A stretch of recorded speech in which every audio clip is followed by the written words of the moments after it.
મજામાં બધા ખૂબ મજામાં. પછી કંઠ સામે જોયું તો કંઠ છે મારા ગામના છે, મારા ઓળખીતા છે અને મારા ખાસ પરિચય એની કથામાં ઘણી એ કે હું એને સારી રીતે ઓળખું છું, કાંઈ વાંધો નહીં, ચિંતા ના કરો. પોગી ગયા.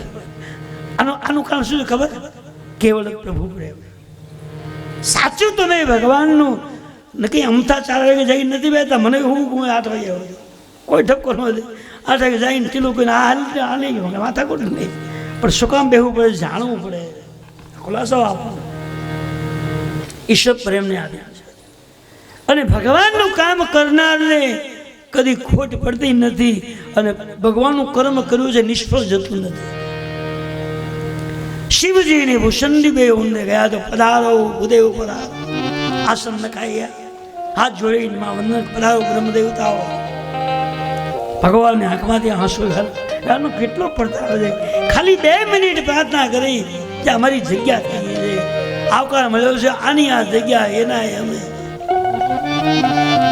બંને બેઠા છે. એને કૌશલ્ય કીધું જલ્દી કરો મહારાજ. શું છે મહારાજ? છોકરો બાળક મારો બહુ રડે છે. ભગવાને વિચાર કરો મહાદેવજી આ મહાદેવ છે અમથી ક્યારેય એના દીકરાને કોઈને હાથ ન વડાડવા દે. આજ મોકો એવો છે કે જેમ મારે કરવું છે એમ થશે. એટલે ભગવાન હસવા લાગ્યા અને હસતા હસતા બોલ્યા કે માં તમારો બાળક જે રડે છે એ ખાલી 1-2 મિનિટમાં રડતો બંધ થાય, હસવા મળે, એ 100% જવાબદારી લે. તો જલ્દી કરો. કઈ એમ નહીં તો પહેલા તમે એને લઈને મારા ખોળામાં ઉડાવો, પછી જ મારા મંત્રો કામ કરશે. શિવજીને ભગવાન બ્રહ્મને ખોળામાં સુડાવી દર્શન કરવા હતા. એના ખોળાને શુદ્ધ કરવો હતો, પવિત્ર બનાવવો હતો. એટલે એકદમ કૌશલાજી કોઈ પણ બાબતનો વિચાર કર્યા વિના બાળક રામને શિવજીના ખોળામાં સુડાવી દે. હજુ ઘટના બને છે. શિવજીએ રામજી સામે જોયું અને રામજીએ શિવ સામે જોયું. રડતા રડતા જે રામ ખોળામાં સુતા એટલે સુદાવજી રામજી મંડ્યા રડવા અને ભગવાન શિવની આંખમાંથી આંસુનો પ્રવાહ આવ્યો. હે પ્રભુ, પામી શકે નહીં કોઈ પાર કળા તે અજબ રસિકે તાર. હે ભગવાન, તારી કળાને કોણ પધી શકે? જે મહેલમાં ધક્કા મારીને કોઈ ગળવા દેતું નહોતું એ આસન મળ્યું, ભગવાન મારા ખોળામાં મૂકો. આનાથી બીજું ભાગ્ય કોનું હોઈ શકે? આ પ્રેમની કથા. કૌશલાજી બાજુમાં ઉભા તો નવાઈ પામી ગયા કે આટલી મિનિટમાં મારા બાળક રડતો બંધ થયો. ખડખાડ હસેનું કારણ. એટલે 2 હાથ જોડી અને કૌશલ્યાજી ભગવાન શિવને પૂછે કે મહારાજ તમે એવો મંત્ર કયો બોલ્યા છો કે જે મંત્ર મને બોલતાની સાથે મારો બાળક રડતો બંધ થઈને હસે છે? આ કઈ વિદ્યા કઈ છે? આ કયો મંત્ર મને જરા લખી આપો. શિવજીએ કહ્યું કે માં મંત્ર નથી, આ પ્રેમ કથા છે. ભક્તને ભગવાનનો આ પ્રેમ છે. આ પ્રેમની વ્યાખ્યા હોય. મંત્ર છે જ નહીં. મંત્ર ઠીક છે, મંત્ર હોઈ શકે, પણ આજે જે મારા ખોળામાં તમારો પુત્ર હોતો છે એને મંત્રની કોઈ અસર થઈ નથી, પણ મારા પ્રેમને જાણી ગયા. પ્રયત્ન કર્યો છે આવવા માટે, વેશ પલટો કર્યો છે, આવ્યા છે મહેનત કરીને, ગરદીથી એમને ધક્કા મળ્યા તોય સહન કર્યું, પણ અમે તમારો પ્રેમ છોડ્યો નથી. કુસ્તીમાં મુશ્કેલીમાં પણ પ્રેમ ન છોડે ત્યારે ભગવાન એ પ્રેમને સાચવે છે. કૌશલાજીને ભગવાન એ શિવજી પ્રત્યે લાગણી થઈ અને પછી શિવજીને કહ્યું કે મહારાજ તમે કંઈ જ્યોતિષ જાણો? કોઈ આ બધો ધંધો જ કરીએ. તો મહારાજ એક કામ કરો, આ મારો દીકરો જે છે એનું તમે જરા ભાગ્ય જોઈ આપજો, કેવું થશે ભવિષ્યમાં, એને કેટલું સુખ શાંતિ મળશે, એનું ભાગ્ય કેવું છે એવું તમને કંઈ દેખાય છે? ભગવાન શિવજી વિચારવા પડે કે આ જેણે દુનિયા બનાવી, આ જગતની જે રચના કરી છે તો એને મારે એનું મારે જોતું કઈ રીતના જોતું. છતાંય ભગવાન શિવજીએ રામજી સામે જોઈ અને પછી ભગવાનને પૂછ્યું, પ્રભુ જગતનો ઈશ્વર, જગતનો માલિક, આજે દર્શનમાંથી હું આવ્યો છું અને મને એનો ભાગ જોવાનો હુકમ થાય છે. ભગવાને સેના કરી બોલવા મળો, તમે બોલશી શુદ્ધ પડશે, આડોળું કઈ નહીં થાય, બોલો. ભગવાન શિવજી હવે કૌશલાદી સામે જોઈને કહેવા લાગ્યા કે માં, તમારો દીકરો બહુ નસીબદાર છે, બહુ ભાગશાળી છે, બહુ સુખી થશે. જાદી વાત હું શું કરું, આખું જગત આની પૂજા કરશે. એનાથી જાદી વાત કહું તો આના નામે પાણીમાં પથરાવો તરશે. આટલી બધું જોરદાર ભાગ્ય છે. કૌશલાદી રાજી થયા અને બીજો પ્રશ્ન કર્યો કે મહારાજ, તો એક બીજો પ્રશ્ન છે, શું કે આ મારો પુત્ર છે, એના ભાગ્યમાં દીકરી કેવી મળશે, કન્યા કેવી મળશે, એવું કઈ તમને દેખાવામાં આવે છે? હા, કૌશલાદીને કહ્યું ને, ભગવાન તો શિવ તો બધું જાણ કરે કે રામાયણના પ્રખર વિદ્વાન છે, એ બધું જાણતા. આ તો ખાલી સંકેત કરે.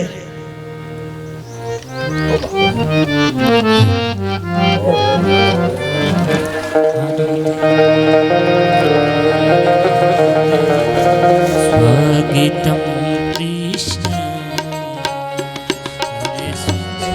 સ્વાગતમ કૃષ્ણ,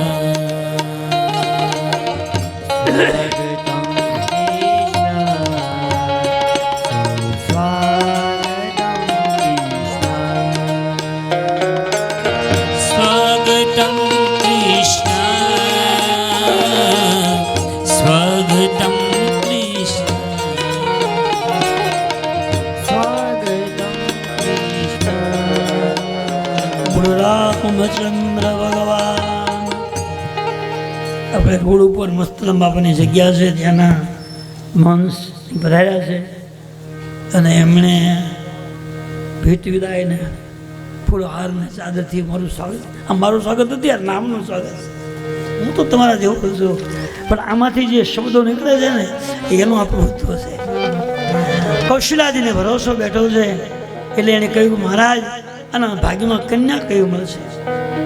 એટલે મહાદેવજીએ તો જાણતા હતા, શરૂઆત કરી દીધી કે થોડાક સમય પછી અયોધ્યામાં એક મહાન સંત આવશે અને રાજા પાસેથી 4 દીકરામાંથી 2 પુત્રની માગણી કરશે. અને આ તમારા 2 દીકરાઓ, 4માંથી 2 દીકરાઓ એ રાજા મહાત્માજીને આપી દેશે અને ઘણા આશ્રય લોકોનો સંહાર કરશે. પછી એક નગરીમાં જશે અને નગરીમાં જઈ અને વિશાળ એક શિવધનુષ તોડશે અને એક રાજકન્યાને પરણીને પુત્ર તમારો ઘેર આવશે. કુશલા કે બધું તમારું હાથ, પણ મને એક વાત ગમતી નથી. શું કોઈ મહાત્મા લઈ જાય અને પછી આશ્રમ લોકોને મારવા પડે, ધનુષને તોડવું પડે, એવું કંઈ કરવું પડે? ડાયરેક્ટ લગ્ન થાય એવું નથી કંઈ, આવું આમ સીધું મળી પડી જાય એવું એ થોડું ભાંગવું ન પડે એમ ના માં. એને અસુરી લોકોને મારવા પડશે, માર્ગની અંદર કોઈ તકલીફ ન રહેવું કરવું પડશે અને અહંકાર રૂપી ધનુષને તોડવું પડશે. પછી જે ભક્તિ પ્રાપ્ત થશે, જયમાળા પહેરાવશે. કૌશલાજી ત્રીજો પ્રશ્ન મૂક્યો. હવે છેલ્લો પ્રશ્ન. આમ તો કાયદેસર અમારો નિયમ છે રાજનો કે મોટો દીકરો જે હોય એના પિતાની ગાદીનો માલિક બને છે, તો 4 દીકરામાં મારો દીકરો મોટો છે, એ મારો પુત્ર કાયદેસર રાજગાદીનો અધિપતિ બની શકે. પણ છતાં તમે અહીંયા હાજરમાં છો તો તમને એવું કંઈ દેખાતું હોય કે આટલા વર્ષ પછી આ મહિનામાં, આ ઋતુમાં, આ સમયમાં એને ગાડી મળશે એવું તમને કંઈ દેખાય? ભગવાન મુજાય કે હવે વાંધો પડશે, આ તો ગપ્પા મારે તો હાલું ગયું, હવે તિથિવાર તો દેવાય નહીં. તિથિવાર જો આપું તો ભગવાનને ગાદી મળે એવો કોઈ સંયોગ નથી. અને જો ગાદીએ ન બેસે તો જ્યોતિષ શાસ્ત્ર ને બ્રાહ્મણનું વાક્ય ખોટું પડી જાય, લોકોને માનતા બંધ થઈ જાય. અને છે એમ કહું તો ડાયરેક્ટ ગાદી મળે એવો કોઈ સંયોગ નથી. નથી મળવાની એમ કહું તો જે માનો હરક છે કે મારા પુત્ર ગાદીપતિ બને, એમાં અત્યારથી ટેન્શન આવી જશે, ચિંતા કરશે, એ દુઃખ થશે. હવે હા કહું તો મુશ્કેલી, ના કહું તો મુશ્કેલી. શિવજી એમાં રામજી આમે જોયું, ભગવાનનું કરવું હું હવે રસ્તો તમે બતાવો. મને કઈ મૂંઝવણ થવા મળી, કહેવાય એવું છે જ શું કરું? એટલે ખોળામાં સૂતેલા રામજીએ આમ જમણો હાથ ઊંચો કર્યો અને શિવજીના મોઢા આગળ લઈએ, શિવજી સમજી ગયા. જમણો હાથને ઊંચો કર્યો એટલે મહાદેવજી સમજી ગયા, એકદમ હાથ પકડી લીધો ભગવાન, આમ ખોટું ખોટું આંગળી મીડા ફેરવા, આમથી આમ અને 2-3 આંગળી. પછી કહ્યું કે માં તમે કહો છો બધી વાત બરાબર, પણ માણસના હાથમાં જે રેખાઓ છે એ 6-6 મહિને બદલાય છે. રેખા બદલ્યા હતા. જો આપણે તમે જોતો મારે હથેળીમાં જોજો, મારા હાથમાં રેખા છે, તમારે બધાને તો હશે આડી ઓળે. એ રેખાઓમાં તમારું કેટલું આયુષ્ય છે, કેટલી બીમારી છે, કેટલા સંતાનો છે, કેટલી સંપત્તિ છે, કેટલા બંગલાઓ છે, કેટલી ગાડીઓ છે, કેટલું જીવવાનું છે, કેટલી બીમારી, બધું આમાં લખેલું છે. આખી જન્મથી માની જવાનું થાય ત્યાં સુધીનું પ્રમાણપત્ર આમાં લખ્યું છે. પણ તકલીફ શું છે ખબર? એ લખેલું આપણને વાંચતા નથી આવડતું. એ તકલીફ કેમ લખેલું કેમ ના આવડે વાંચતા? એના માટે અભ્યાસ કરવો પડે, જ્યોતિષ શાસ્ત્રનો અનુભવ કરવો પડે, સેબાકું બધું 100%. આમાં આયુષ્ય રેખા છે, પછી ધન રેખા છે, પૈસો કેટલો આમાં લખ્યું છે, કમાવાનો કેટલો છે, કેટલો હાજરમાં સ્ટોકમાં છે, પછી કેટલા મકાન, બધું આમાં લખ્યું છે. અને એ રેખાઓ 6-6 મહિને બદલાય છે. એટલે આખી જિંદગીની રેખાઓ તો આમાં હમાય નહીં. કેટલું જીવાનું, કેટલું પૈસો, કેટલા બાળકો, બધું તો આમાં કેમ હમાડવું? એટલે ભગવાને આમાં કેલ્ક્યુલેટર ગોઠવ્યું છે. તે દિવસે ગોઠવ્યું. આ તો હવે નીકળ્યા બધા, એક નહોતું ત્યારે આમાં ગોઠવી દીધું. ઓટોમેટિક 6-6 મહિને બધા બદલાય કરે. 50 વર્ષ થયા એટલે રેખા બદલાય. હવે તમારે દાંત પડશે, આંખો નબળી પડશે, શરીરમાં ઓઠમ દુખશે, હાથ દુખશે, બધું મૂંડું આવવા ધીમે ધીમે ફેરા કરીને આવ્યા. કે દિવસે આપણે જવાનું છે એ આમાં લખ્યું છે પાક્કું. પણ મુશ્કેલી એ છે કે આપણને એનો અભ્યાસ નથી એટલે ઉકલતું નથી. એ સારી વાત છે તો તમે અત્યારથી ચિંતા મોડો કરો કે આપણે વહેલું જવું પછી 7 તારીખે જવાનું. એ ભગવાન બહુ સારું કર્યું છે, આપણે ટેન્શન જ નહીં, ઓટોમેટિક સીધું આવે જાય છે આરામ હાલતા. એ માથાકૂટ નથી. હું અગાઉ ટેન્શન આવે તો કંઈ સગવડતા કરવી પડે એના માટે, કાંઈ માથાકૂટ નથી.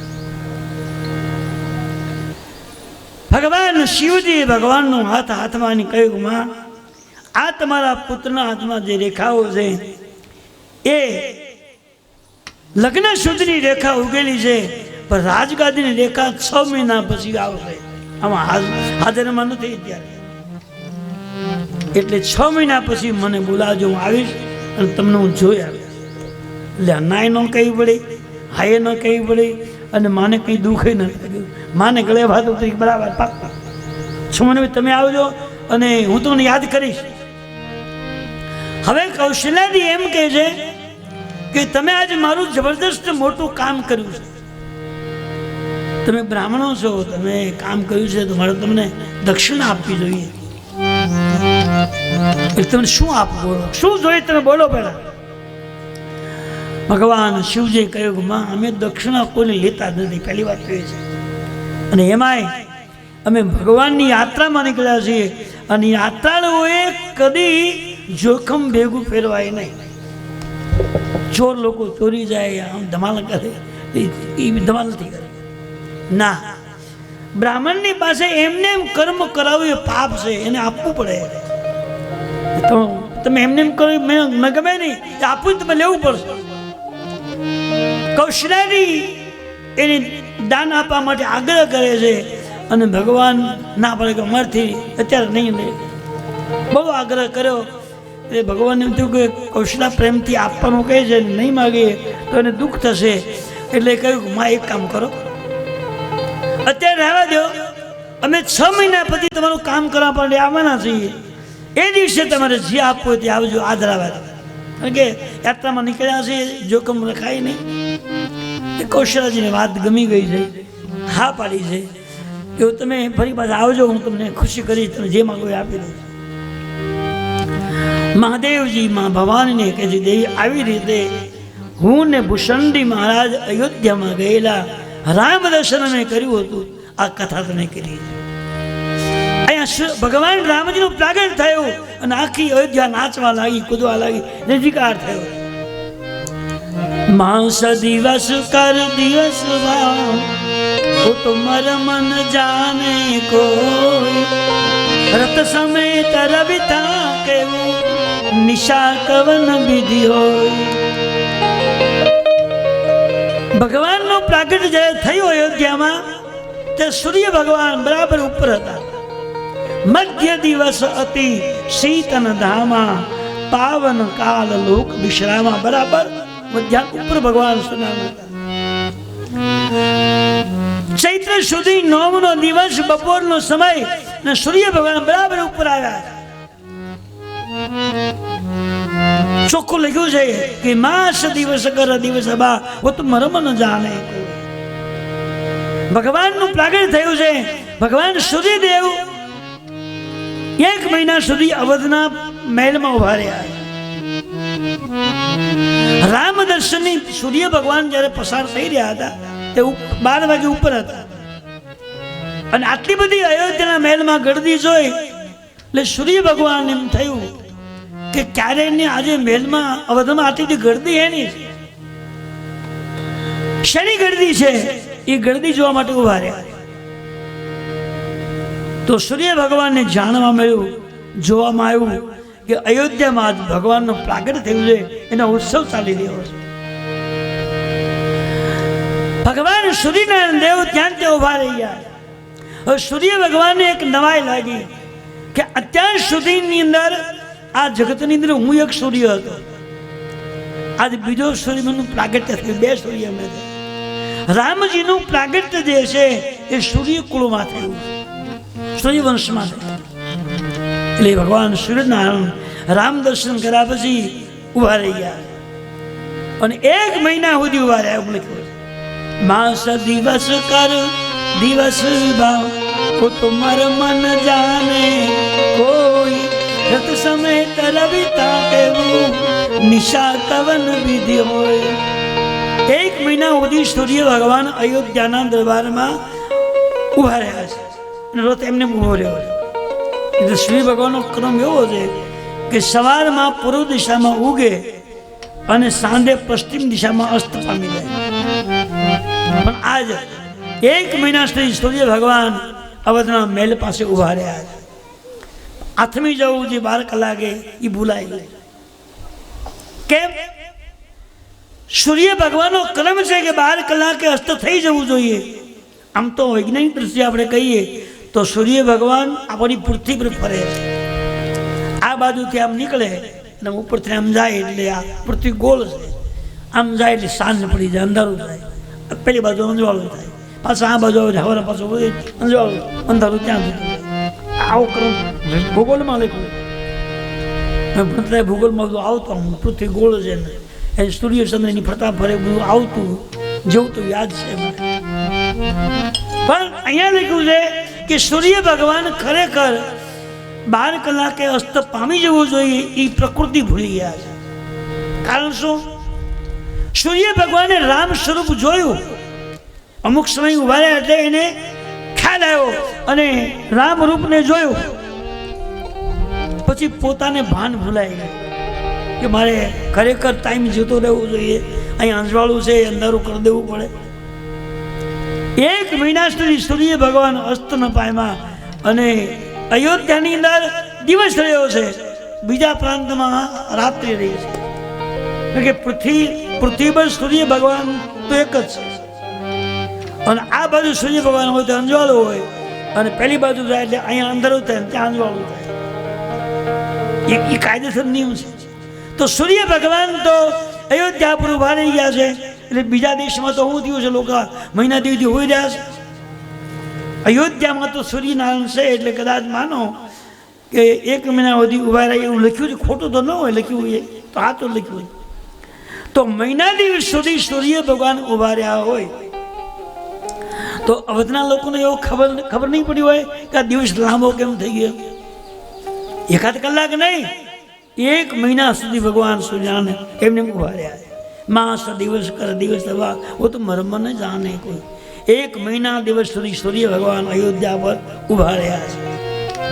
તો મહિના દિવસ સુધી કોઈને ખબર નહીં પડી આ સ્ટોરી દિવસ લાંબો કેમ છે, કેમ ખબર નહીં પડી? ભગવાનના પ્રેમની અંદર અયોધ્યાના લોકો એટલા બધા એકાગ્ર બન્યા છે, નાચી રહ્યા છે, કૂદી રહ્યા છે કે એને ખબર નથી દિવસ છે કે રાત્રિ. રામજીના પ્રેમની અંદર એને રાત્રિ દિવસનું જ્ઞાન નથી. તુલસીએ લખ્યું છે કે માણસ જ્યારે ભગવાનનો એકાગ્ર બની જાય અને દિવસ છે કે રાત ભૂલાય જાય, ક્યાં બેઠો છે એ ભૂલાય જાય, એને પ્રભુ દર્શનની પ્રાપ્તિ થાય, બધાને થતી નથી. સૂર્ય ભગવાન પ્રકૃતિ ભૂલી ગયા તો માનો સૂર્યનારાયણ ભગવાન રામજીના દર્શનને કારણે કદાચ હરખ થયો હોય અને પછી સૂર્ય ભગવાન બહુ રાજી થયા હોય અને કદાચ ભાન ભૂલ્યા હોય ને આત્મા માટે ન ગયા હોય. પણ આ બધા લોકો તો કદાચ માનો કે ભગવાનના દર્શનથી એટલા બધા હરખાઈ ગયા હોય અને કદાચ ખબર ન રહી હોય તો બરાબર. પણ બીજા દેશમાં તો અંધારું હોય, રાત્રિ હોય તો મહિના દિવસ લોકો હુઈ રહ્યા છે, કોઈ જાગ્યા છે, કેમ થયું છે? કારણ કે સૂર્ય ભગવાન તો એક જ છે. આ બાજુ એટલે અંજોળું આમ જાય એટલે અંધારું થાય, ત્યાં અહીંયા અંધારું ત્યાં અંજોળું, એ બધા આમ આવે એટલે અહીંયા અંજોળું ત્યાં અંધારું.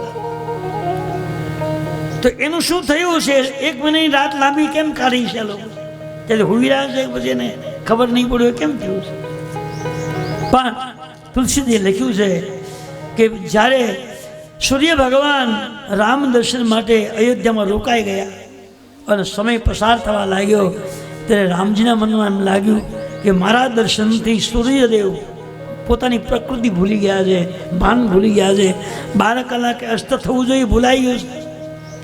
અને પૃથ્વીની અંદર જો સૂર્ય ભગવાનનું આવાગમન નહીં થાય તો લોકોને તકલીફ થશે.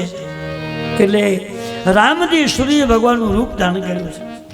રામજી સૂર્ય રૂપ બને લઈ અને સૂર્ય ભગવાનની જે પ્રદક્ષિણા કરવાની હતી, કાયમ કરતા હતા, એ કાર્ય ભગવાન રામજી ઉપાડી લીધું છે. સૂર્ય ભગવાન 1 મહિના સુધી રામ દર્શન માટે અવધમાં ઉભા છે અને રામજી સૂર્યનું રૂપ લઈ અને પૃથ્વીની પ્રદક્ષિણા મીડા પર મહિના સુધી પ્રદક્ષિણાનું કામ ભગવાન રામજીએ કર્યું છે. બદલી ભરી છે. ભક્ત માટે ભગવાને બધું જ કરવું પડે છે. બદલી ભરી અને પછી 1 મહિનો પૂરો થયો સૂર્ય ભગવાન ભાનમાં આવ્યા. તો 1 મહિના સુધી હું અહીંથી નીકળતી તો પછી લોકોને શું થયું છે? તો સૂર્ય ભગવાને સમાધિમાં જોયું કે દેશ તો નાશ પામી ગયો છે, લોકો એકદમ કાંડા થઈ ગયા છે. પણ જ્યાં સમાધિમાં જોયું ત્યારે લાગ્યું કે મારી બદલી મારા રામે કરી દીધી. સૂર્ય ભગવાન પસંદ થયા છે કે જ્યાં દર્શન માટે હું રોકાયો હતો પણ હું જ્યારે ભાન ભૂલ્યો ત્યારે મારી બદલી મારા ભગવાને ભરી લીધી છે, રામજી ભરી. ભગવાનના દર્શનથી અયોધ્યામાં આનંદ ફેરવ્યો. રાજા દશરથને ત્યાં પુત્ર જન્મ થયો, એની વધાઈ થવા લાગી, આનંદ મંગળ થવા લાગી. અમુક સમય ગયો અને રાજા દશરથજીએ મનમાં વિચાર કર્યો કે ભગવાને મને 4 દીકરાઓ આપ્યા છે તો હવે મારે થોડીક નામકરણ વિધિ કરવી જોઈએ. દશરથજીના દરબારમાં 4 પુત્રોનો જન્મ થયો છે, એનો જન્મ સંસ્કાર થયો છે, બધી વિધિ વિધાન થઈ છે. અને અમુક દિવસો ગયા પછી રાજા દશરથજીએ વશિષ્ઠજી મહારાજને બોલાવ્યા. શું કામ? 4 પુત્રોનું નામકરણ વિધિ કરવી છે. એટલે વશિષ્ઠજીને બોલાવ્યા. નામકરણ શુભ અવસર જાની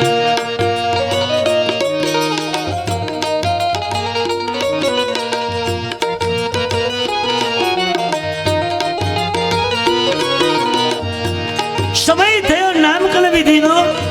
એટલે રાજા દશરથજીએ વશિષ્ઠજી મહારાજને નિમંત્રણ આપ્યું.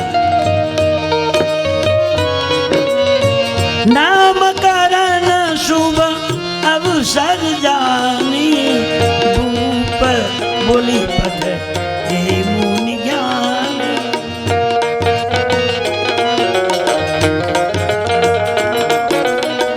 રાજા દશરથજીએ વિચાર કર્યો મને ભગવાને 4 દીકરાઓ આપ્યા તો જન્મ સંસ્કાર તો થયો, હવે નામકરણ વિધિનો બીજો સંસ્કાર આવે. તુલસીજી રામાયણમાં એવું લખ્યું છે કે 16 પ્રકારના સંસ્કારથી ભગવાને માનવનું ઘડતર બનાવ્યું છે. 16 સંસ્કાર, ગર્ભ સંસ્કાર, પછી જન્મ સંસ્કાર, પછી જાતિ સંસ્કાર, પછી નામકરણ સંસ્કાર, પછી લગ્ન સંસ્કાર, પછી વિદ્યા સંસ્કાર, પછી આ બધી પછી 16 સંસ્કાર આવે છે. હોળમાં શમશાનમાં અગ્નિ સંસ્કાર આવે. 16 સંસ્કારથી માનવનું ઘડતર કરવામાં આવ્યું છે. એમાંનો એક સંસ્કાર છે નામકરણ વિધિ. દશરથ રાજાને વિચાર આવ્યો કે ભગવાને મને 4 દીકરાઓ આપ્યા છે, તો હવે સમય થયો છે. એટલે ગુરુદેવને બોલાવી, વશિષ્ઠજી મારા કુલગુરુ છે એને બોલાવી અને 4 બાળકોની નામ વિધિ મારે કરવી. વશિષ્ઠજીને મહેલમાં બોલાવવાનું નિમંત્રણ આપ્યું છે. અને આમ નિયમ એવો છે કે બાળકનો જન્મ થયા પછી પહેલી વાત તો એ છે કે આ તો બ્રહ્મ છે, સાક્ષાત ઈશ્વર છે, એને કંઈ નામની કોઈ જરૂર નહોતી. ન પાડ્યું હોય તો હાલે એવું હતું. છતાંય રાજા દશરથે શું કામ નામ વિધિ કરી છે? તુલસીદાસજીએ નામ સંસ્કાર શા માટે ગોઠવું? તુલસીદાસજી આ રામકથા જે છે એ માનવના જીવનની કથા છે. સંસારમાં જે માણસ જિંદગી જીવે છે એને કઈ કઈ વિધિ ક્યારે ક્યારે કરવી જોઈએ એનું મૂલ્યાંકન કર્યું, એનો એક માર્ગ બતાવ્યો છે. માણસને જે ભૂલાઈ ગયેલી વસ્તુ છે એની યાદગીરી આવી.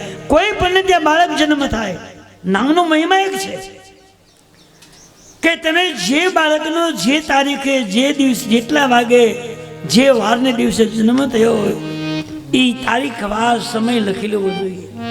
કારણ કે જે 12 રાશિઓ છે, 27 નક્ષત્રો છે, 9 ગ્રહો છે, એ 27 નક્ષત્રો ફરતા ફરતા એની વચ્ચે 27 નક્ષત્રો છે, એની વચ્ચે 12 રાશિઓ છે, એની નીચે 9 ગ્રહો છે. અને તમે જે બાળકનો જન્મ થયો છે એનો સમય જોઈ, વારતીથી જોઈને સાચું નામ પાડ્યું હોય તો એ બાળકના જીવનમાં કેવી તકલીફો આવવાની છે, કેટલી આપત્તિઓ આવી, દુઃખ કેટલું આવવાનું છે એ માહિતી પ્રાપ્ત થઈ જાય. એટલે નામનો બહુ જ મહિમા છે. આપણે એ ક્યારે જરૂર પડે ખબર? તકલીફ આવે ત્યારે. ધાર્યું કામ ન થાય, કંઈ ધંધામાં શાંતિ ન હોય, કુટુંબમાં શાંતિ ન હોય, તકલીફ હોય, શરીરમાં બીમારી આવ્યા કરે, સંપત્તિ કમાય પણ રહે નહીં ઘરમાં, ત્યારે આપણને યાદ આવે કે હવે કંઈક કરવું પડશે. એ તમે બ્રાહ્મણો આગળ જાઓ એટલે કહે કે ભાઈ તમારું નામ, તમને જે તમારું નામ છે સાચું છે કે અટકરાઈ પાડ્યું છે? ભાઈ તેથી તો કાંઈ આવું હતું નહીં. હવે નામ વગર તો સાચું કેમ મેળવું? જો સાચું નામ હોય તો પછી એમાં કયા નક્ષત્રમાં જન્મ છે, એ રીતે ગ્રહો ક્યાં હતા, એમાં કઈ તકલીફ છે બધું જાણવા મળે. પણ નામ તમે ખોટું પાડ્યું હોય તો રાશિ ખોટી આવે. રાશિ ખોટી હોય એટલે ગ્રહો કંઈ મળે નહીં. ગ્રહો ન મળે તમને સુખ શાંતિ આપે નહીં. આ મોટી મુશ્કેલી. આજે આપણે હેરાનગતિનું કારણ શું છે ખબર? આ એક વસ્તુ નથી. નામ અને રાશિ બંને સાચા હોવા જોઈએ તો જીવનમાં કોઈ તકલીફ આવી હોય તો એનો ઈલાજ મળે 100%. પણ નામ જો ખોટું હોય તો હેરાનગતિ બહુ વધે છે. એટલે હેરાન થવું જ ન પડે. એ ભગવાનને કંઈ નામની જરૂર નથી, પણ તુલસીજીએ જગતના લોકો માટે આ લખાણ કર્યું છે કે દરેક વ્યક્તિએ પોતાના ત્યાં બાળક જન્મ થાય, દીકરો દીકરી જે કંઈ, એના સાચા નામ પાડવા જરૂરી છે. આખી જિંદગીનો આધાર નામ ઉપર છે. પણ જ્યારે લગ્ન કરીને ત્યારે તમે જોજો, લગ્ન જોડાવા જાઓ ત્યારે બ્રાહ્મણ 2ના ગ્રહો મેળવે છે. રાશિ ઉપરથી 2ના ગ્રહો નક્કી થાય કે આ 2 વ્યક્તિ લગ્નથી જોડાય તો આને સુખ મળે કે દુઃખ મળે. એનો આ છે કે છૂટું થઈ જાય છે, પાછું બધું મળી જાય એને. સાચા નામ હોય તો મળે, નહીં તો મળે નહીં. અને કદાચ છૂટું થાય એમ હોય કે ભરે એમ ન હોય, હાલે એમ ન હોય તો એની બધી વિધિ કરવી પડે. એટલે કંઈ વાંધો ન આવે. પણ સાચું નામ હોય તો બધું મળે. બાકી નામ ન હોય તો હેરાનગતિ તમે ગમે ત્યાં જાઓ, ક્યારેય સુખ શાંતિ મળતી નથી. એટલે નામનો મહિમા વર્ણવ્યો છે.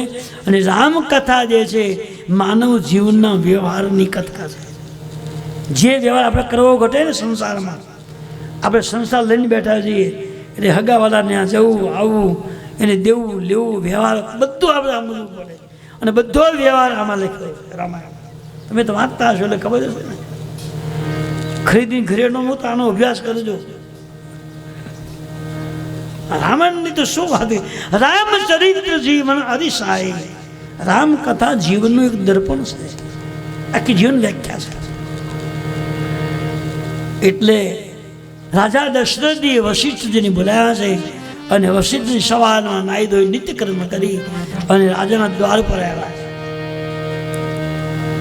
આજે રાજાને એના બાળકોનું ચારેય રાજકુમારનું નામ વિધિ કરવું છે. અને વશિષ્ઠજીને બોલાવ્યા અને વશિષ્ઠજી દ્વાર પર આવ્યા એટલે પૂજા પો થાળ લઈ રાજાનું સ્વાગત કરવા ગયા. કરી પૂજા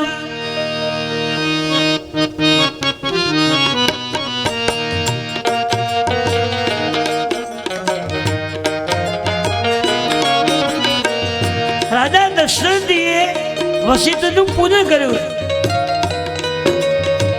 કરી પૂજા ભૂપતિ અશભાષા ધરે નામ જો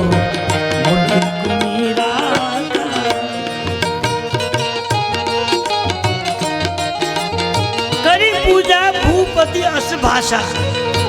રાજા દશરથજીએ વશિષ્ઠ દેવ આવ્યા છે, બ્રાહ્મણ છે, એના કુલગુરુ છે, વિદ્વાન વ્યક્તિ છે, સાધક વ્યક્તિ છે. એટલે પગ ધોઈને એની પૂજા કરી. શું કામ ભાઈ આવું કર્યું છે? કરી પૂજા ભૂપતિ અશભાષા ધરે નામ જો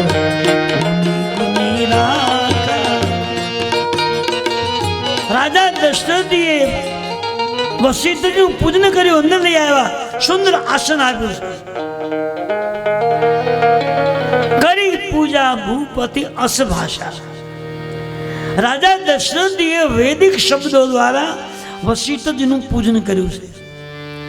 સાધુ સંત બ્રાહ્મણનું પૂજન કેમ કરવું, સ્વાગત વિધિ કેમ કરવી, એ મંત્રોથી કરી છે. રાજા દશરથજીએ તો પરમ યોગી સંત મહાપુરુષ છે એટલે વૈદિક મંત્રોચ્ચારથી મહારાજનું પૂજન કર્યું. શું કામ? રાજા એવું વિચારે છે કે મારે મારા તાઈ દીકરાના હાચા નામ પાડવા છે. અને વશિષ્ઠદેવનું પૂજન જો કરું તો પૂજાથી સંત પ્રસન્ન થાય છે, બહુ રાજી થાય. રાજી થાય તો ધ્યાન દઈને નામ વિધિ કરી આપે. રાજી થાય પછી જ થાય ને બધું. રાજીપો ન હોય તો ન થાય ને. તમને આ કથામાં રાજીપો છે એટલે તમે હા બોલો છો.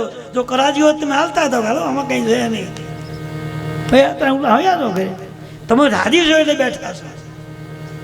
રાજીપા વિના કોઈ કામ થતું નથી. અને કોઈ પણ રાજી કરવા હોય, ભગવાનને રાજી કરવા હોય, સંતને રાજી કરવા હોય, મહાપુરુષને રાજી કરવા હોય, કોઈ ગ્રંથને ખુશ કરવા હોય તો તમારે એનો રાજીપો વ્યક્ત કરવો પડે, એનું પૂજન કરવું પડે. એટલે આપણે આ રામાયણની પૂજા કરીએ, કંકુવાળું ફૂલ મૂકીને પગે લાગીએ, ફૂલ પાખડી મૂકીએ, કંકુ ચંદનનો ચાંદલો કરી પ્રાર્થના કરી. અને આ ભગવાનનું રૂપ છે. ભગવાને આ રામાયણજીને અંદર વાસ કર્યો. ઉત્તરકણમાં લખ્યું છે કે રામાયણ નથી, આ રામ સ્વરૂપ છે. રામ ભગવાનનું અંગ, આ ભગવાનનું એક અંગ છે. કોઈ સંત કોઈ ભગવાનનું તમે મંત્રોથી પૂજન રાજી થાય. વશિષ્ઠજી પ્રસન્ન થયા અને પગ ધોઈ અને એની પાસે જે સાધના છે એનું પૂર્ણ લીધું. પછી ચારેય બાળકોને બોલાવ્યા છે. ચારેય બાળકો આવ્યા છે. રાજા એ ચારેય બાળકોને પગમાં મૂકે, મહારાજ આપ જેવા સંતોની કૃપાથી મને ભગવાને 4 દીકરા આપ્યા. આ ચારેયના નામ વિધિ માટે તમને બોલાવ્યા, તમે નામ પાડી આપ્યા. ચારે બાળકોને ચરણમાં મૂક્યા અને વશિષ્ઠજી આમ આંખ ખોલી અને રામ સામે જોયું. એની આંખમાંથી આંસુ બન્યા પડ્યા. જે ભગવાને આ જગતની રચના કરી છે, આ બ્રહ્માંડ જેને બનાવ્યું છે, એનું મારે નામ પાડવું કઈ રીતે, કેમ પાડવું?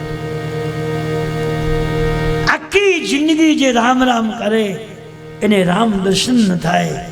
આ રાજાનું કેટલું સદભાગ્ય છે, એની કેટલી બધી ઉપાસના છે. એ સાક્ષાત નારાયણ એને ઘરે દીકરો થઈને મૂકતો છે. એટલે હૈયામાંથી ઉભરો આવ્યો, આંખમાંથી હરખના આંસુ ના પડે, આંખ બંધ થઈ ગઈ. રાજાને એમ લાગ્યું કે મેં મારા ચારેય બાળકોને એના ચરણમાં મૂક્યા તો મહારાજને આંસુ કેમ આવ્યા? કઈ મારી ભૂલ થઈ હશે? મહારાજ, મેં તમને મારા ચારેય બાળકોનું નામ વિધિ માટે બોલાવ્યા છે અને તમારી આંખમાં આટલા બધા આંસુ કેમ?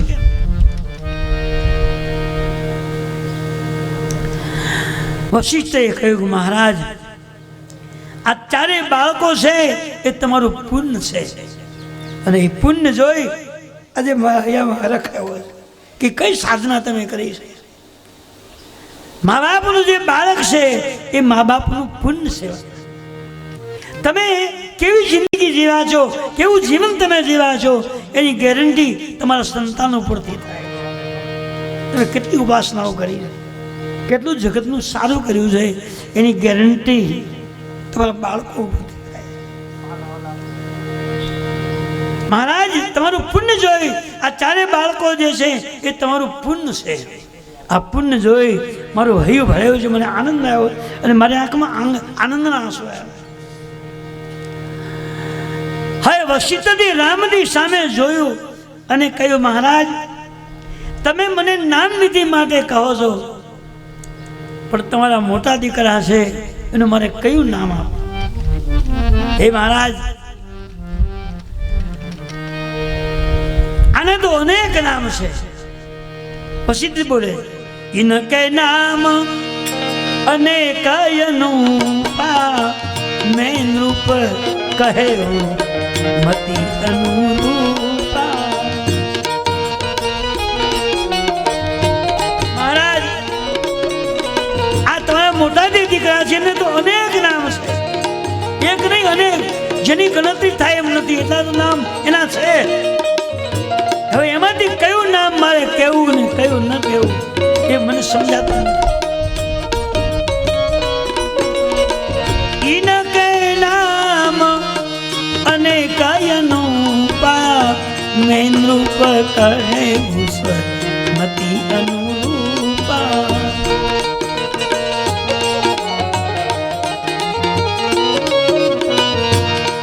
આ તમારો મોટા પુત્ર જે છે એ આનંદનો સમુદ્ર છે. જો આનંદ સિંધુ સુખ રાશિ, સ્વીકરતે ત્રય લોક સુપાસી. તમારા જે મોટા પુત્ર છે એ આનંદનો સિંધુ એટલે દરિયો. આનંદ સિંધુ એટલે આનંદનો દરિયો છે. શું કામ એવું કીધું ભાઈ? દરિયો જે છે વિશાળ છે. આ પૃથ્વી પર 3 ભાગમાં દરિયો છે અને 1 ભાગમાં પૃથ્વી છે. આખું વિશ્વ એ પાણીની વચ્ચે રહ્યું. જેમ સમુદ્રનો કોઈ છેડો નથી, કેટલો પહોળો દરિયો, કેટલો ઊંડો દરિયો, જેની ચોળાઈ માપી શકાતી નથી, એમ હે મહારાજ, તમારો આ દીકરો જે છે ને મોટો, એનું કંઈ માપ મળે એમ નથી. એમાં કેટલા ગુણ છે, કેટલી તાકાત છે, કેટલી શક્તિ છે, કેટલું તેજ છે, એ માપી શકાય એમ નથી. અમાપ વસ્તુ છે. જો આનંદ સિંધુ સુખ, અને ભગવાનને કોણ માપી શકે? હરિ અનંત છે, એની હરિની અનંત, એ તો અનંત વસ્તુ છે. એની ગણતરી જ ન થાય, એનો હિસાબ ન થાય. એને પગે જ લગાય, એની પ્રાર્થના જ કરાય, એનું પણ ન લેવાય. જો આનંદ સિંધુ સુખ રાશિ, મહારાજ, આપના મોટા પુત્ર જે છે આનંદનો દરિયો છે. જેમ દરિયાનું કોઈ માપ નથી, એમ આના એટલા બધા સદગુણો આનામાં ભર્યા છે કે એ સદગુણો કેટલા કેમ ગણી શકું, તમને કેમ ગણીને આપી શકું, શક્ય નથી. પણ એક વાત કહી દઉં છું મહારાજ, સુખ ધામ રામ અસનામા. અનેક માંથી મને એક નામ પ્રિય લાગ્યું છે, ગેમું છે. એક નામ મને જે ગેમું છે હું જાહેર કરું છું. એ સાંભળવા આવ્યો છે ને, હવે બેહો છે ને, સાંભળશે. જડ ચૈતન જગ જીવ ધને રે. બધા અમુક જીવાત્માઓ સાંભળવા માટે આવે, આપણે સાંભળે તો એ તો આવે ને. જો આનંદ સો સુખ ધામ રામ અસનામા. મહારાજ સમગ્ર જગતને આનંદ આપી શકે એવું, સમગ્ર જગતને સુખ આપી શકે એવું, સમગ્ર જગતને આનંદ મંગળ બનાવી શકે એવું એક નામ મને પરી લાવ્યું છે. એ હું તમને કહું છું. ભગવાનના અનેક નામ છે. ઇનકે નામ અનેક અનુપા. જેના કેટલા નામ છે એનું કોઈ માપ નથી, એનો કોઈ હિસાબ નથી. ને આપણે ગાઈએ છીએ ને, હરિ તારા નામ છે હજાર, કઈ નામે લખવી કંકોત્રી. તારા નામ છે હજાર, ક્યાં નામે લખવી કંકોત્રી. હરિ તારા નામ છે હજાર, કઈ નામે લખવી કંકોત્રી. તારા નામ છે હજાર, ક્યાં નામે લખવી કંકોત્રી. રોજ રોજ બદલે મુકામ, ક્યાં નામે લખવી કંકોત્રી. રોજ રોજ બદલે મુકામ, ક્યાં નામે લખવી કંકોત્રી. કોઈ તને રામ કહે, કોઈ તને કૃષ્ણ કહે, કોઈ તને રામ કહે, કોઈ તને કૃષ્ણ કહે. કોઈ તને રામ કહે, કોઈ તને કૃષ્ણ કહે. કોઈ તને રામ કહે, કોઈ તને કૃષ્ણ કહે. કોઈ કહે નંદનો કિશોર, કઈ નામે લખવી કંકોત્રી. કોઈ કહે નંદનો કિશોર, ક્યાં નામે લખવી કંકોત્રી. કોઈ કહે નંદનો કિશોર, કઈ નામે લખવી કંકોત્રી. કોઈ કહે નંદનો કિશોર, ક્યાં નામે લખવી કંકોત્રી. હરિ તારા નામ છે હજાર, કઈ નામે લખવી કંકોત્રી. હરિ તારા નામ છે હજાર, ક્યાં નામે લખવી કંકોત્રી. ભગવાનના અનેક નામ છે. તમે કદાચ પાઠ કર્યો હશે. વિષ્ણુ સહસ્રનામની અંદર 1000 નામ છે ભગવાન. પાઠ કરો છો કે કર્યો છો નહીં કર્યો હોય તમે જોજો, એમાં 1000 નામ છે અને એનું બહુ મહત્વ છે. એ 1000 નામ ક્યાંથી પ્રગટ થયા, કઈ રીતે, કોણ બોલ્યું છે ખબર છે તમને? ભીષ્મ પિતા જ્યારે બાણશિયા પર સૂતા હતા અને પાંડવોનું અને કૌરવનું યુદ્ધ થયું, બધું કામ પતી ગયું, બધાએ જે કંઈ થવાનું પૂરું થઈ ગયું. પછી ધર્મરાજા અને કુંતાજી 5 ભાઈઓ દ્રૌપદી સાથે દાદાને મળવા માટે આવે. એના વડીલ છે, કુટુંબના વડીલ છે. 5 પાંડવોને, દ્રૌપદીજીને, કુંતાજીને જોયું અને ભીષ્મ દાદાની આંખમાંથી આંસુ વહેવા લાગ્યા. કારણ કે ભીષ્મ દાદા જો ધારે તો બધું કર્યું કેમ હતા, પણ એનાથી ન બન્યું. કારણ કે પાપીનો એને સંગ કર્યો, પાપીનું અન્ન જમ્યા, પાપી સાથે રહ્યા એટલે એની મતિ ખરાબ થઈ ગઈ. એટલે પોતાની તાકાતનો ઉપયોગ કરી શક્યા અમે, એટલે અફસોસ કરે. 4-5 પાંડવોએ આવી ધર્મરાજા પૂછે, મારા પિતાજી કઈ ઈચ્છા હોય તો બોલો. એટલે ભીષ્મદાદાએ કીધું કોઈ ઈચ્છા તો નથી, પણ મેં અન્યાય કર્યો છે, મેં દોષિત કરવા હું સદા ભોગવી રહ્યો છું. હવે મારી છેલ્લી ઈચ્છા એક છે કે હું ગંગાનો દીકરો છું અને મારે અંતિમ સમયે ગંગાજીનું પાન કરવું છે. હવે ભીષ્મ દાદાએ સૂતા સૂતા એ બાણશિયામાં એને વેદના શરૂ છે અને ત્યારે એણે ભગવાન વિષ્ણુ પરમાત્માની ઉપાસના કરેલી છે. એ વિષ્ણુ ભગવાનના પરમ ઉપાસક છે. વિષ્ણુ ભગવાનની સ્તુતિ કરી, પ્રાર્થના કરી. 5 પાંડવો, દ્રૌપદી, કુંતાજી ઉભા છે અને વિષ્ણુ ભગવાન આવ્યા છે. ભીષ્મ પિતાજીની પ્રાર્થના સાંભળી, સ્તુતિ સાંભળી. અને ભીષ્મ સ્તુતિ તો બહુ લાંબી છે અને બહુ સમજવાથી વિશાળ છે, બહુ સુંદર છે અને એ તો સમજવા માટે 2-3 દિવસો લેવા પડે એવી સ્તુતિ છે. સ્તુતિ કરી ભગવાન વિષ્ણુ પધાર્યા છે. બાણશિયા પર સુતેલા વિષ્ણુ દાદાએ હાથ જોડી ભગવાન પાસે પ્રાર્થના કરી, હે પ્રભુ, મેં આખી જિંદગી તમારી ઉપાસના કરી છે, તમારા નામના મેં વ્રત કર્યા છે, તમને હું ક્યારેય ભૂલ્યો નથી, અને છતાંય મને આટલી બધી સજા કેમ આપતી? સદા કુમારો વિદાય છે, હું કારણ શું છે? તો ભગવાને કીધું તારે જોવું છે, તમારે આ શું કામ બન્યું છે, તમે જોવું છે? હા મને બતાવો પ્રભુ. હાલો મેં કઈ ભૂલ છે? તો પહેલી ભૂલ તો તમારી એ છે કે તમે એક મોટા મોટી ભૂલ તો એ કરી છે કે સભા આખી ભરેલી હતી અને દુશાસન જ્યારે દ્રૌપદીની સભા વચ્ચે લઈ આવ્યો અને એના વસ્ત્ર ખેંચી રહ્યો હતો, ત્યારે તમે એક પ્રકારો જો કર્યો હોત ને તો દુશાસનની તાકાત નથી કે હાથ લગાવી શકે. તમારામાં શક્તિ એવી હતી કે એ હાથ લાંબો ન કરી શકે, તમારે હાકલતું થયું હોય, પણ તમે શક્તિ હોવા છતાં ચૂપ રહ્યા અને તમે કંઈ જ્ઞાન ન આપ્યું, એટલે તમને આ પાપ લાગ્યું ને પાપનો અસરા ભોગવી રહ્યા છે. બરાબર પ્રભુ, બરાબર. એનું કારણ છે કે મહારાજ હું જાણતો હતો, મને ખબર હતી, પણ જેના પક્ષમાં હું રહી અને જેનો પ્રસાદ મેં લીધો છે એ મારી મતિ ભ્રમિત થઈ ગઈ કે મને પૂજો નહીં, મારે શું કરવું પડે. પણ મહારાજ આખા શરીરમાં બાણથી હું વિંધાઈ ગયો છું, આ મારું કયું કર્મ છે કે આટલી બધી મને સજા આપવામાં આવી? મહારાજ જોવું છે કયો? હા. એટલે ભગવાને કીધું જો આંખ ખોલો. અને 73 વર્ષ પહેલા 73 અવતાર પહેલા એક રાજા હતા વિષ્ણુ દાદા, અને એક ટીડો ટીડ નામનો જીવડો લાંબો આવે, 4 પગ 500 પગવાનું, ઉડે હાલે દોડે, હાથમાં ચકલાથી નાનું હોય.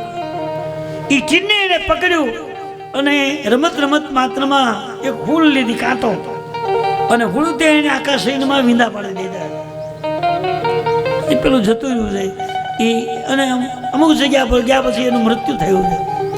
એ જીવડાનો એને શ્રાપ લાગ્યો કે તમારે એક અવતારમાં ગમે ત્યારે આ સદા ભોગવવી પડશે. એટલે એ તમે ભોગવો છો. મહારાજ 73 જન્મ સુધી મને 72 સુધી મને કઈ નથી, આદત કેમ મને મળ્યું, આ સદા કેમ મળી? ભગવાને કહ્યું મહારાજ 72 જન્મ સુધી તમારી ઉપાસના શરૂ હતી, સાધના શરૂ હતી, અને 73 પૂરા થયા પછી તમે ભોજન પૂજન ઉપાસના બંધ કરી દીધી. એટલે હવે સમય આવી ગયો છે, તમારી સજા દે તે હવે આવી છે. પછી ભગવાનને કહ્યું પ્રભુ આ મેં તમારી સ્તુતિ કરી, તમે પધાર્યા, બહુ સારી વાત છે, પણ હવે એક તકલીફ છે શું કે હું જે સ્તુતિ બોલ્યો છું આ 46 શ્લોકની સ્તુતિ છે, બહુ લાંબી છે, અને એટલી બધી અઘરી છે કે સામાન્ય માણસ એને સમજી ન શકે, એનો પાઠ કરી ન શકે, એ શબ્દ ગાઈ ન શકે. તો પ્રભુ એનો કંઈક રસ્તો કરો. એટલે ભગવાને કીધું મારા 1000 નામ તમે બોલો, અને એ 1000 નામનો પાઠ થશે તો એ સ્તુતિ બરાબર પુણ્યને પ્રાપ્ત થશે. ભગવાને 1000 નામ બતાવ્યા છે અને વિષ્ણુ પિતાએ કાનેથી સાંભળ્યા છે. એ 1000 નામ આપણે સત્યનારાયણ ભગવાનની કથા હોય ને તો આપણે ગરીબ પાઠ બ્રાહ્મણને બોલાવી. એ કથાનો મહિમા નથી, મહત્વ જ નથી કથા. કથાથી 5 અધ્યાય છે, રાજા હતો, પેલો વાણીઓ હતો, નામ હતું, ઠીક છે, વાર્તા એક શ્રદ્ધા બેહાડવા માટે. સાચો મહિમા 1000 નામનો છે. આમ તો કથા કરનારને અને કરાવનારને બેને બોલવું પડે. બ્રાહ્મણ બોલે તમે પતિ પત્ની બે પાઠ કરો, સાંભળો, બોલો તો ભગવાન વાસ કરે. આ તો બ્રાહ્મણ એકલો વાંચ્યા કરે, હાથું બોલવું જેવું કરીને જાય છે, આરામ કરતા. પછી કથા કરી પણ કાંઈ ફળ મળે કે હાથું કર્યું નથી, તમે 100% મળવું જોઈએ. વિષ્ણુ સહસ્રનામનો એટલો બધો પ્રભુત્વ છે કે તમે બંધનમાં પડ્યા હો, જેલમાં પુરાણા હોય, ગુનો માથા પર આવ્યો હોય અને એમાંથી છૂટવું હોય તો તમે 21 દિવસ સુધી પાર કરો ને તો તમને ઓટોમેટિક નિર્દોષ છોડી મૂકવા પડે. કાયદેસર સિદ્ધાંત છે, એટલી બધી તાકાત એમાં છે. રોગ શરીરમાં લાગુ પડ્યો હોય, રોગ કેન્સર જેવા રોગ, અને તમે વિષ્ણુ ભગવાનની મૂર્તિ લઈને ગાયનું દૂધ લઈ અને એની ઉપર અભિષેક કરો, અને એ દૂધ જો તમે 2 ચમચી 5 ચમચી પી જાઓ તો 1 મહિનામાં તમારો રોગ નાબૂદ થઈ જાય વગર દવાએ. તાકાતી મંત્રોની અંદર. પણ એટલો બધો વિશ્વાસ નથી એટલે આપણે દવાખાને જવું, ઓલા કાપીને કટકા ઘરના ઘરે કરી નાખે, દોડતા કરી દે. ભગવાન તમને સારું કરવા બેઠો છે. પણ આપણે સમય નથી, શ્રદ્ધા નથી, આપણને કરવાનો ઈચ્છા નથી, આપણે ડૉક્ટરને જ માનીએ છીએ. એટલે પછી દવાખાના વધ્યા, પહેલાં ઓછા થયા હવે તો વધ્યા, કે માગ બહુ વધી છે, ભજન પૂજન ઘટ્યું છે. ભગવાન શિવજી મહારાજ પાર્વતીને કહે છે કે વશિષ્ઠજીએ રામજીના નામ માટે કહ્યું છે કે એને કઈ નામ અનેક અનુપા. હે ભગવાન શિવજી કહે છે કે હે પાર્વતીજી, ભગવાનના અનેક નામ છે. અહીંયા વશિષ્ઠજી મહારાજ દશરથજીને કહે છે કે આપના મોટા પુત્રના અનેક નામ છે, પણ એમાંથી મને જે ગમે છે હું એક નામ આપું છું. કયું નામ? સો સુખધામ રામ અસનામ.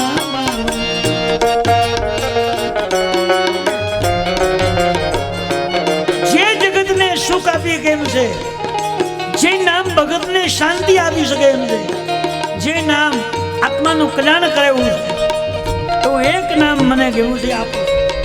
અનેકમાંથી એક મારી પસંદગી. સો સુખધામ રામ અસનામ અખિલ લોકદાયક વિશ્રામ.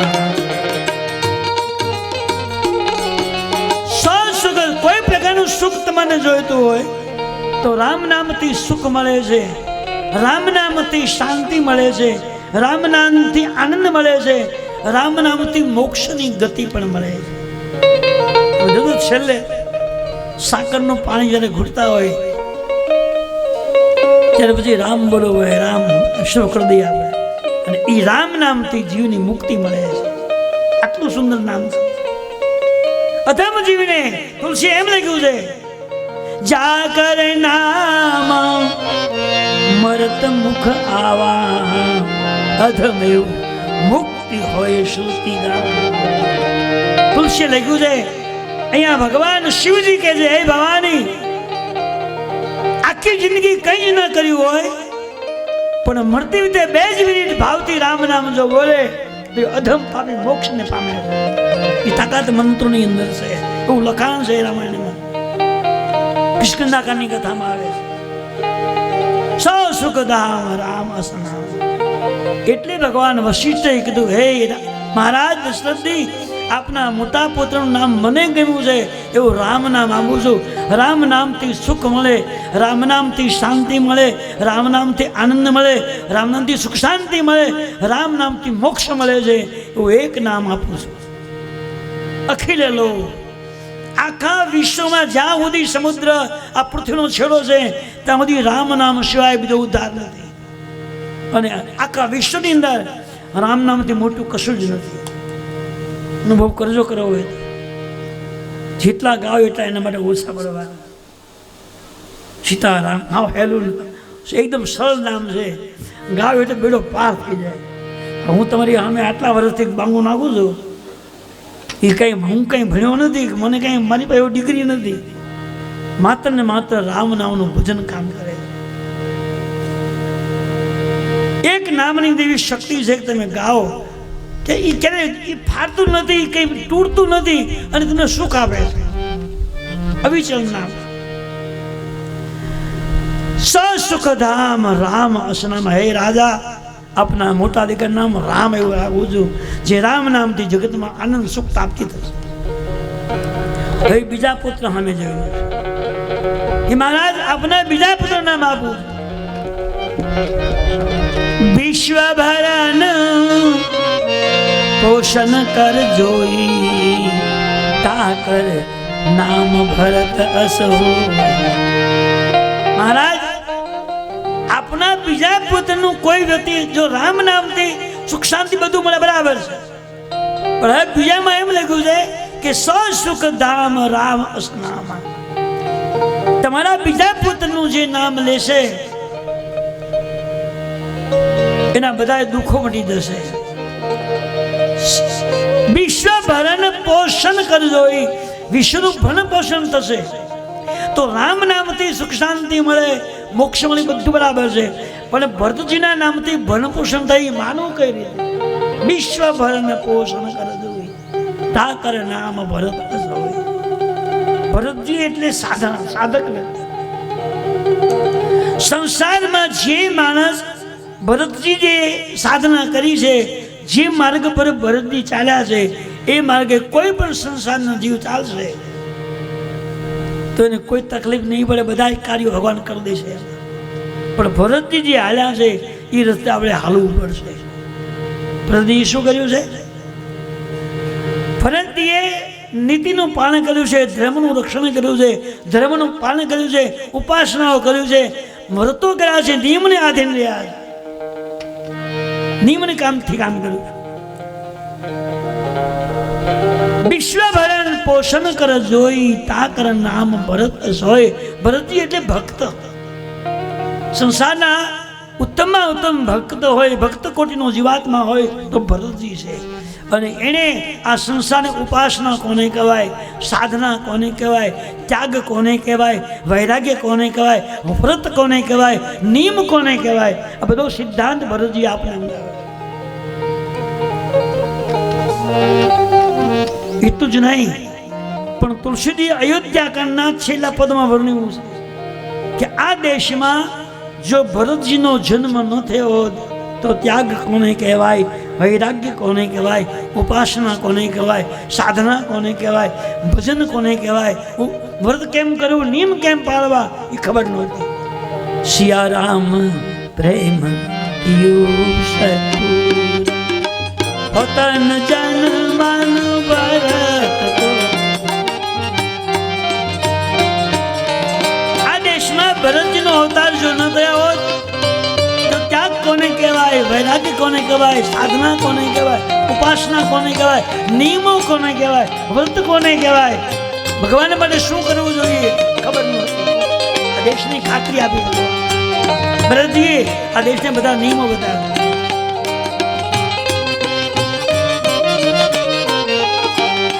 રામ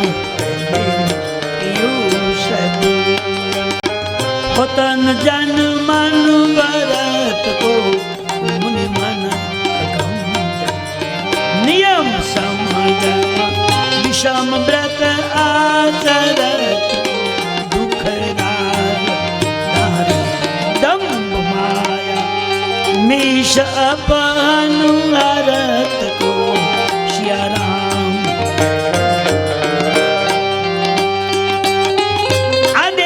ભરતજીનો અવતાર જો ન થયો હોત, પ્રાગટ ન થયો હોત તો આ જગતને સાધના શું કહેવાય, વ્રત કોને કહેવાય, ઉપાસના કોને કહેવાય, નિયમ કોને કહેવાય, જાશું નહીં વ્રત જાય ને બરના. નિયમ શું છે એની ખાતરી આપણને ભરતજીએ બતાવી છે.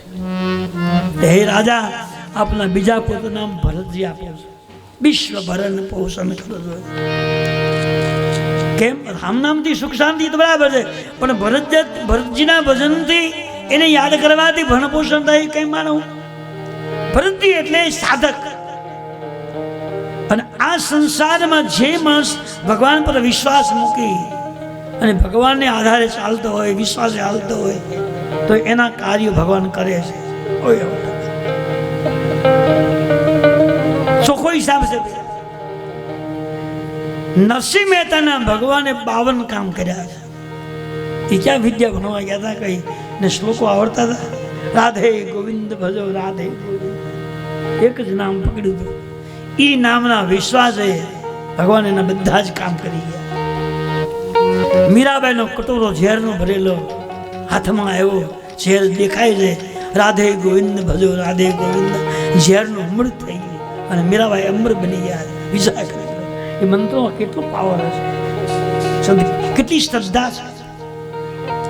તો સાધનાથી તમારું કાર્ય ભગવાને કરવું પડે છે. તમે માત્ર સાધના કરો તો તમારા વ્યવહારિક કાર્યો ભગવાને કરી દેવા પડે. કોઈ ટેન્શન નહીં, ભગવાનને આપી દેવું. પણ તમારે ભજન કરવું પડે, એની ઉપાસનાઓ કરવી પડે, એની પર શ્રદ્ધા રાખવી પડે. કામ ભગવાન કરી. એટલે વશિષ્ઠે કીધું કે આપના બીજા પુત્ર નામ ભરત રાખો. ભરતજીનું ચિંતન કરવાથી ભરણ પોષણની ચિંતા નહીં રહે. ભરતજી એટલે સાધના, અને જીવનમાં સાચી સાધના જે કરશે એની ચિંતા ભગવાન કરશે. સાચું ભજન હશે ને કાંઈ ટેન્શન નહીં લેવું પડે, બધું કામ ટાઈમ ટુ ટાઈમ થઈ જાય, તમારે કોઈ ટેન્શન લેવાનું નહીં.